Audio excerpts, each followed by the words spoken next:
The film starts with Zach, who's moving to a small town with his mom, Gail, who got a job as a vice principal in the local high school.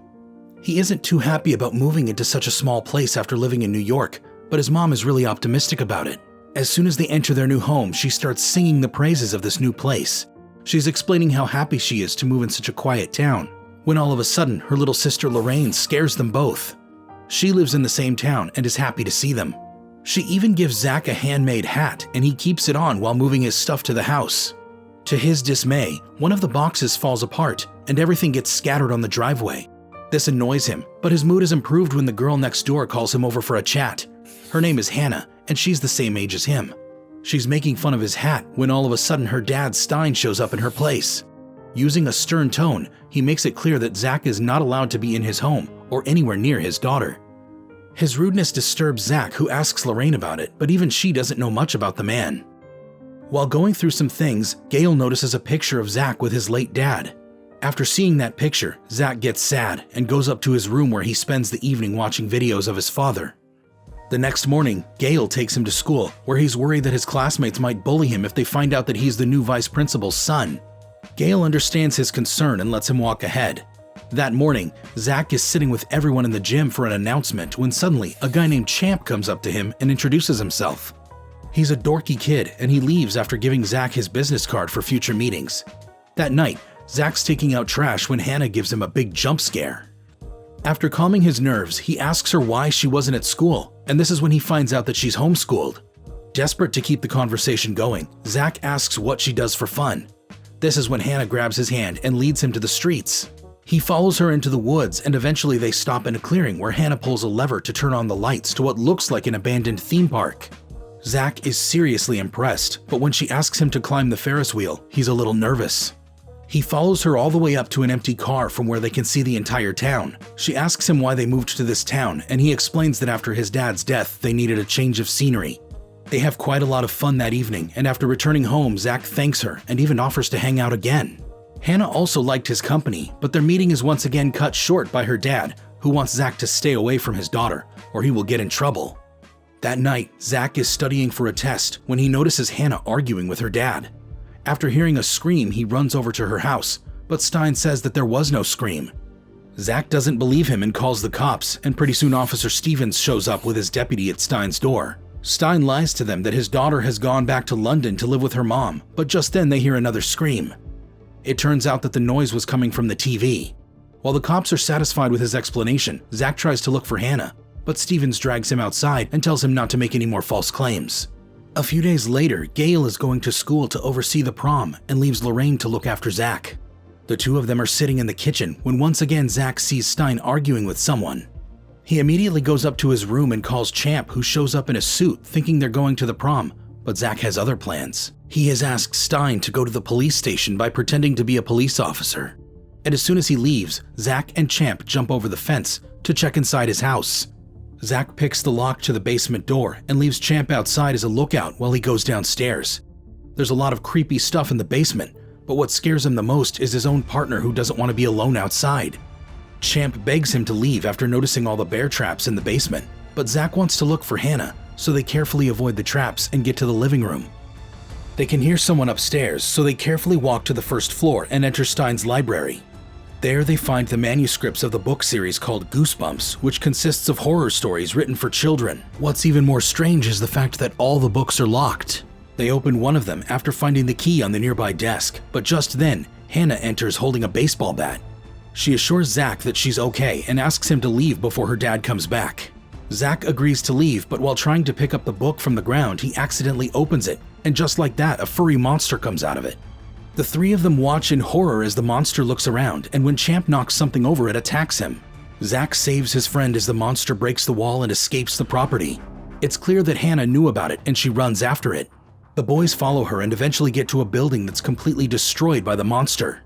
They nervously walk inside and find Hannah standing in the middle of an ice rink. They run up to her and ask what's going on, but just then candies start raining down on them, and they have to save themselves from a falling vending machine. Apparently, the snowman loves candies, and while he enjoys them, Hannah explains that she has to suck him back into the book.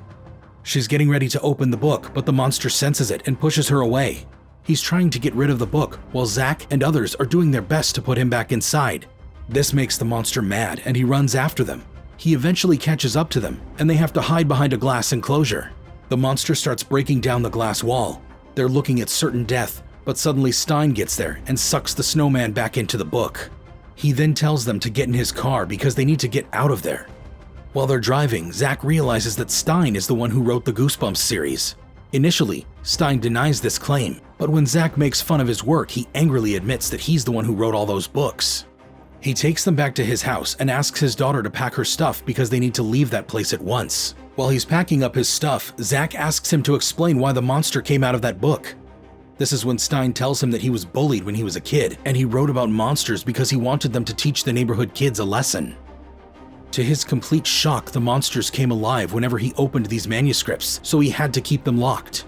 After giving this explanation, he asks Hannah to gather up all the books. He's still talking to her when he notices another open book lying on the floor.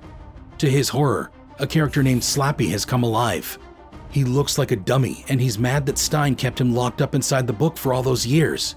In his anger, he burns down his own book and escapes after grabbing all the other ones. He then steals a car and starts releasing monsters one by one to wreak havoc in that small town.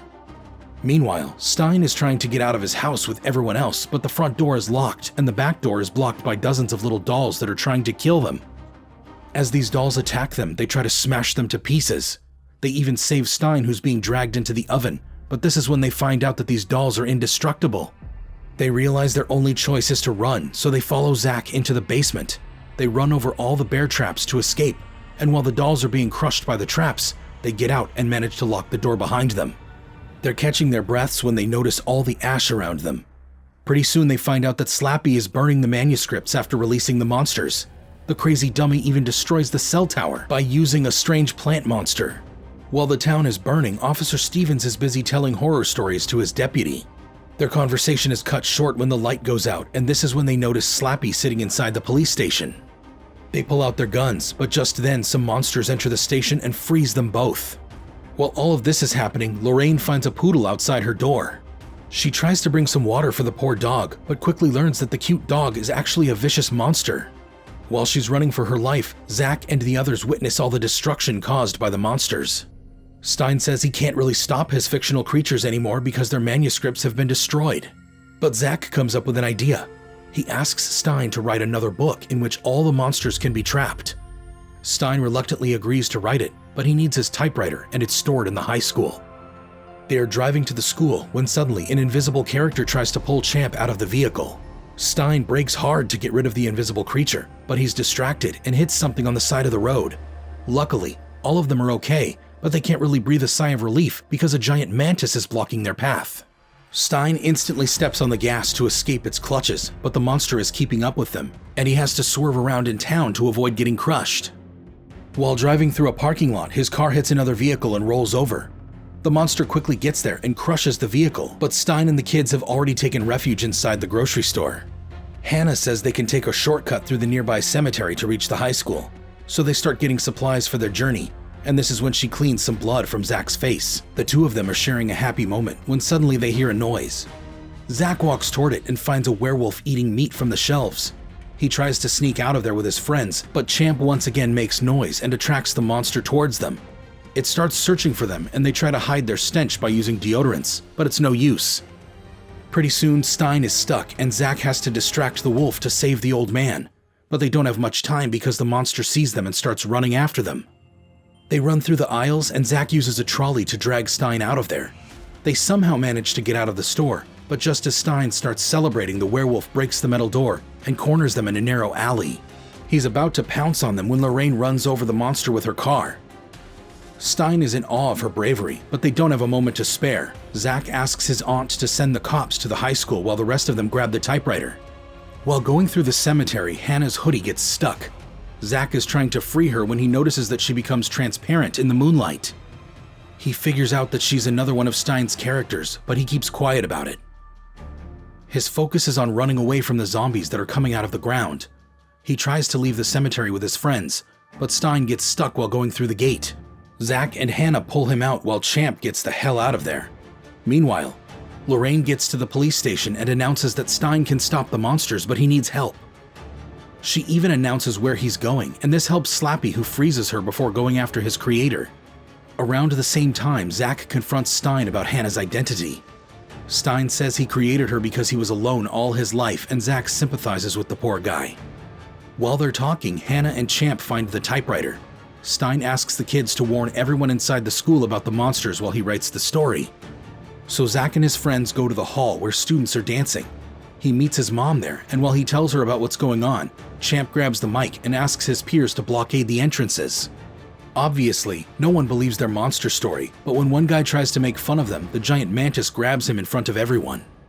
As panic grips people inside the school, Slappy unleashes an army of monsters before burning their manuscripts. He orders the creatures to find Stein, and as the monsters enter the school, Stein tries to finish the story as soon as possible. In all the chaos, a guy is trying to hide with his girlfriend, but when the werewolf appears, he leaves the girl behind and runs. The werewolf is about to eat her alive when suddenly Champ grabs the monster from behind and bites him. The creature is in pain and runs away while Champ explains that one of his teeth is made of silver, which hurt the monster. His bravery impresses the girl, and she gives him a kiss to thank him. Meanwhile, Stein is about to end the story when Slappy finds him. Stein tries to save the typewriter, but Slappy breaks his fingers.